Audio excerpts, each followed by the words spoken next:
Guys, today's video is for a fun recipe and one of my kids' favorites, pineapple whipped ice cream. 3 ingredients, goes in the blender. We're gonna let it chill, come back and have an awesome dessert without added sugars. It's also dairy-free. Let's make it. All you're gonna need is a blender, crushed pineapple, coconut milk, and a little bit of honey or maple syrup. This is totally optional, so if you wanna reduce the sugar content, go ahead and ditch it because your crushed pineapple already has everything you need. So we're gonna place the pineapple in our blender, coconut milk. Staying true to the recipe, I will add the honey. And you're just gonna place the lid on your blender and blend it on high for about a minute or so.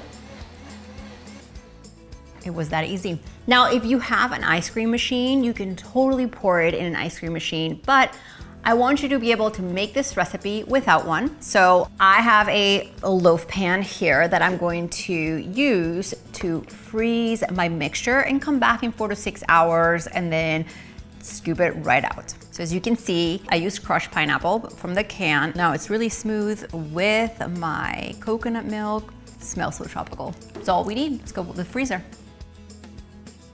All right guys, so this pineapple ice cream has been in the freezer for about 6 hours. I've filmed a bunch of other clean treat videos for you. I'll link some below, but now we get to see what it looks like. And as you can see, I don't have an ice cream maker at the studio or even an ice cream scooper, so I'm using a big spoon for this. And I'm just going to take some out. It has this beautiful creamy sherbet texture. So awesome, guys. I'm going to give it a try. So good.